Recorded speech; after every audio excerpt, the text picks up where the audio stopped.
Hello sports card investors and collectors, thanks for joining us again for another video. I'm excited to be talking about one of my favorite subjects, football. I'm really hoping and praying that there's going to be a normal NFL season with everything going on. It's just crazy, but it is exciting to kind of hear that hockey and baseball and basketball are coming up with a plan to get back on track. So I'm pretty pumped about it. The NFL seems to be on schedule. I know they might make some adaptations to it. They're looking at a few different options, but I think for the most part, though, we're in pretty good shape as far as the expectation of a season, assuming everything's still kind of trending in the right direction with all of the COVID stuff. So earlier today, I did a video on 5 vintage all-time great player basketball cards investments, and so in this video, same sort of deal. I picked 5. But I did it for football cards. And what I'm going to do is I've got this kind of as a part 1, part 2, because honestly, I mean, there's so many more out there. And I'm not even covering all of the Hall of Famers from the 70s, 80s. 90s is a little bit too, I wouldn't call, 90s is not vintage. But you could argue that the 80s stuff is kind of on that fringe, maybe bronze era of being vintage. And I'll go through and do a video of those as well. But today we're going to go through 5 all-time great Hall of Famers, the originals, some of the original guys that started it all and made all of this possible, for today's NFL. And these cards, they're just cool. I mean, they're a piece of history. When you're holding one of these, I mean, this is a piece of history, a piece of art, in your hands, in my mind. That's how I view these cards. So whether this is for a PC, for a personal collection, or you're looking to invest long-term or short-term, whatever your plan is, you can't really go wrong with these. I just really like these. I do have, on this list, I've got one of them. I've got one of the cards on this list. So I've got a lot of work to do, to get a hold of some of these. But, they're just classic cards. So I'm going to go ahead and jump right into it. The first guy I'm going to cover is Broadway Joe Namath, who famously called his Super Bowl victory with the Jets. And he's pretty much lived on that legacy his entire life. I mean, this guy was life of the party, the big extrovert, the partier, the kind of the all-world, guy. He was one of those guys that all the guys were looking up to, definite bachelor, and just had a heck of a career too with the Jets. And he doesn't get enough credit. He did a lot of commercials and different things. There's one funny commercial where he's laying there, I think it's skin lotion or skincare products or something that he's promoting. But he was tough as nails. This guy played through some crazy injuries. If you watch, I think there's A Football Life, Joe Namath. If you can catch that, it goes through just kind of the stuff that he battled.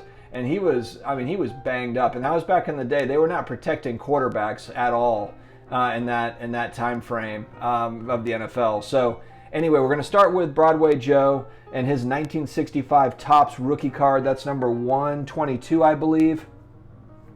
And I've broken this down into, just like I did with the basketball video, I've got different levels of PSA grade and then the pricing for those. And then I've got the overall how many cards total has PSA graded 1 through 10 for each of these. So for Joe Namath, PSA has graded 1,277 of his 65 Topps rookie cards. So as you can see, print runs and things are low, obviously. But there's only about 1,200 of those graded that are out there in all grades. So if you're looking kind of on that lower end, I saw recent sales on eBay. So there's a 2.5, a PSA 2.5 that sold fairly recently for $1,095. A PSA 4 or a PSA 5, I'm showing a PSA 4 sold at $2,175, and then there's a few sales for PSA 5 in the last 30 days that are kind of all over the place, 2,200, 2,700, and there was one that was at 4,154. So, and we've talked about this before with the vintage cards, you kind of have to pick a price point that you're comfortable with.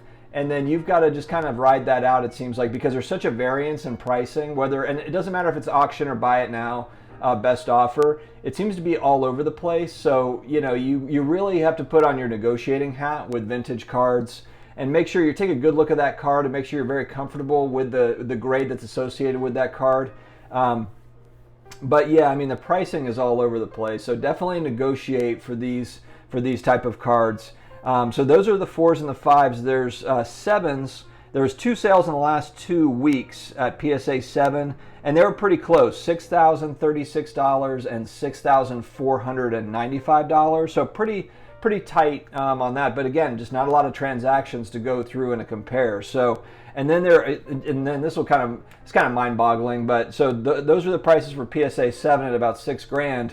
And then if you go up to PSA 8, there's one sale. Now, granted, we don't have anything to compare it to, but there's one sale on March 3rd for $20,100 for a PSA 8. And I believe it's 8 that gets you into that near mint, category. So maybe that explains the big jump. But man, that's a heck of a jump going from 7 to 8 in price. So I was kind of surprised to see that. But again, there's just not that many of them.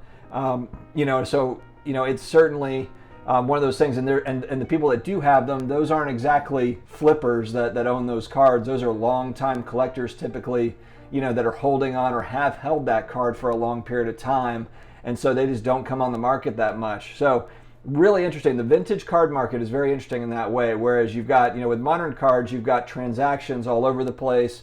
There's all sorts of data to compare to. When you're looking at vintage cards, there's all sorts of other factors to consider, so many different variables, so many less transactions going on to compare data. So it's interesting. So anyway, that was my first pick here was Joe Namath. He's the first one of our all-time great football card investments. Next up, I've got Sweetness, Walter Payton, famous running back for the Chicago Bears, who unfortunately passed away at a young age. But his 1976 Topps card, number 148, is the one that I'm referring to. And of course, this guy is considered one of the top, I would say, 3 running backs of all time, maybe top 5, depending on, if you're considering all the new age quarterbacks or running backs as well. But the pricing for his cards is quite a bit lower, but I think that a big part of that is just the PSA Pop Report. Total graded cards for Walter Payton's rookie card, 76 Topps, 8,263. Now, still not a crazy pop count, but it just means that there's more of them that are available. There's more of them that are out there that are being sold. So, and this one's kind of fringe. It's 76 Topps. Yes, it's vintage, but it's right on that 180 brink. So I wanted to include him though, just because I wanted to have a couple of running backs in there that, and he's just up there. It's a popular card, so I wanted to include it as one of those 70s cards. So yeah, Pop Report total of 8,263. If you want to get in on the low end, a PSA 3 can go for anywhere from $126.50 to $140 is what they've recently sold for. Now, if you look though, PSA 5s are selling at $177.50 to $210 recently. So if you spend another $30, $40, $50, you're going potentially from a PSA 3 to a PSA 5. To me, that seems like a good value to move up to that 5. And then if you can really kind of spring a little bit higher, PSA 7s are anywhere from $375 to $450. So not cheap by any stretch, but for a PSA 7 of a Hall of Fame all-time running back, 45-year-old card, 40-plus-year-old card, $375 to $450, I don't feel like is a crazy ask. Now, if you go to a PSA 9, prices jump quite a bit. But again, if you're, it kind of depends on where your priorities are as far as investment goes. But PSA 9s, which of course, harder to come by, but they are selling for $1,991 to $2,266 is what the recent sales look like. So it's not crazy, it's not, if you're looking at, now again, it's a totally different, it's not apples to apples, but Luka Doncic Silver Prism rookie cards, are kind of in that same price range. So, if you're already buying those, if that's in your budget, then that could be something. If you wanted to look at football cards, at Hall of Famers and all-time greats, here's an example of pricing that is similar. So wanted to include that as well. But yeah, his Pop Report is quite a bit different. There's not as much scarcity as Joe Namath, but again, that's a Joe Namath rookies from 1965. Far less of those 60 cards available compared to 70s cards.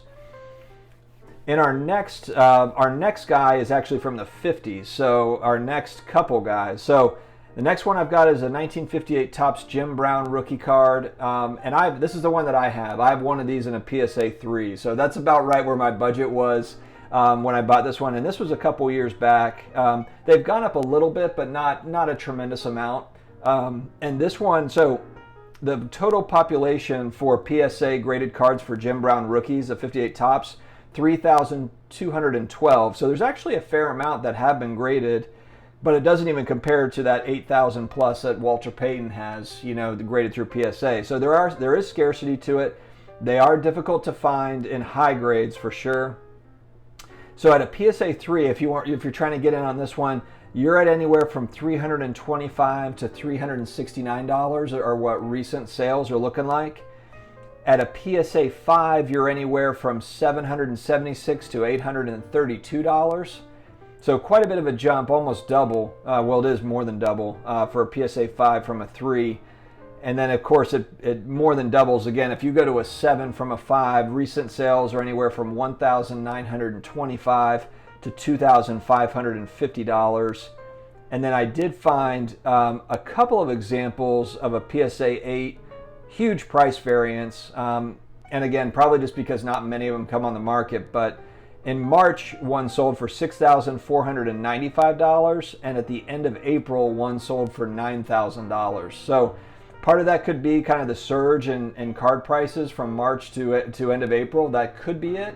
Especially with people kind of looking more towards those all-time greats. We're hearing a lot more people are looking at getting into the Michael Jordans and the Wayne Gretzky's and the and the all-time great players. So it could be that people have identified Jim Brown as an all-time running back, and so they're like, okay, we're going to zero in on his rookie card, and that's pushed the prices up. So, and like we've talked about in previous videos, there's some big money that's coming in this market. So for some of these high rollers, $6,000, $7,000, $8,000, $9,000 for a near mint Jim Brown rookie card, they're probably thinking, well, hey, that sounds like a good deal to me. So that's where we're at with Jim Brown. Next up, another 50s guy, pretty way before my time, but one of the all-time quarterbacks, Johnny Unitas. And this is one of those guys that all of the current players, previous players, they all have respect for this guy. He's kind of in that with Joe Namath. These are kind of those legendary quarterbacks that got the NFL started, got the NFL going. And his 1957 Topps is a popular card. And there's actually quite a few that have been graded, almost as many as Jim Brown at 2,978. So almost 3,000, not a ton of them. And that's total, by the way. That's 1 to 10 PSA. That's not PSA 10s. That's all of them are the numbers that I'm giving. So at a PSA 3, you can get in actually pretty, PSA 3s are selling anywhere from $239 to $250. So to me, pretty reasonable. PSA 5s will jump up a little bit, but again, it's not too crazy. They're selling recently at $421 to $434 in recent sales. And then PSA 7s, that's where you do get a good bump there. Almost triples, or pretty much triples in price, anywhere from $1,027 to $1,365. So a pretty good bump for those. Now I did see there was a couple of 8s, but as I mentioned in my other video, I should have mentioned it in this video as well.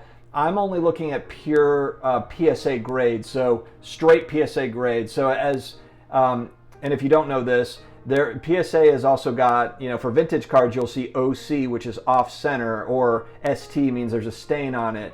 And to not confuse anybody, that doesn't mean that it was a 10 and now it's an 8 because it's off center.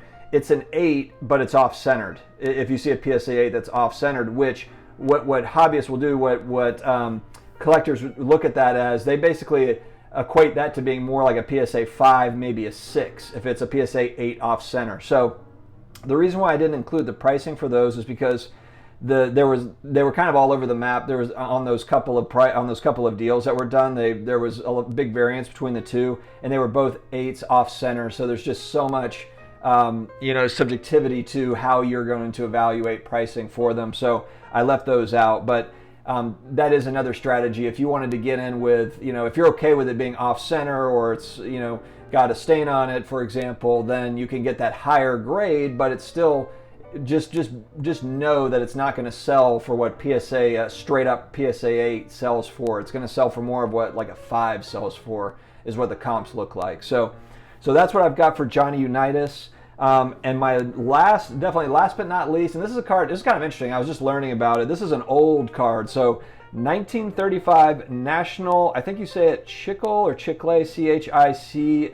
I know the people that collect these are going to think I'm a moron, and rightfully so. I don't have one. So this is just part of the research, but a Knute Rockne number 9 from 1935. Believe it or not, these are actually out there, and there's recent eBay sales. I thought it would be literally like you find one over the last 90 days, but there's quite a few of them in different grades. High grades, no, there's not a lot, but I was kind of surprised. There's only 325 of these that have been graded by PSA, period. Now, it could just be that there's just not a huge demand for them because who knows? Nobody today was watching Knute Rockne play. Maybe, it just hasn't caught fire to that degree, and maybe never will, frankly. But it's still kind of interesting. These are kind of the earliest, some of the earliest football cards, these types of cards. Not the earliest, there's older ones, but this is one of those early sets. And at PSA 3, surprisingly so, look, PSA 3 of this card, and this is a well-known card that's, if you're a collector, hobbyist, and you're a big football card collector, then you know about this Knute Rockne rookie. PSA 3 sold for $406 in April. So not too crazy. PSA 2s, I think that there was one or two of these sales, couple of these sales, $290 to $320 over the last 60 days. So if you're just trying to own a piece of history, and this is kind of it's going to the PC, or maybe you might try to move that down the road, or maybe you're banking on these catching fire, down the line, then to me, it's a few $100, and it's an old, cool, graded card.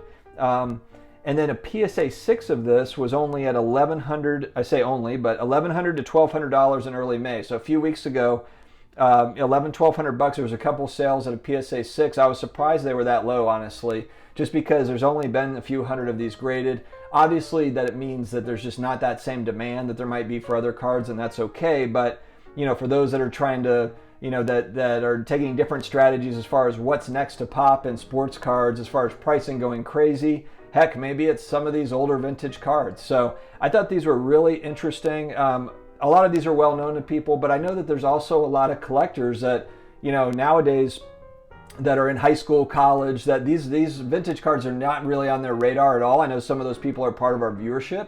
And so, just something to consider. Yes, there's modern cards, there's modern opportunities, but these also can be, good long-term collectible investments. So something to consider, guys. I love talking football in general. I've said it, I'm a diehard New Orleans Saints fan. I can't wait for the season to start, and I'm just hoping we can kind of finish Breeze's career with another ring. We'll see what happens.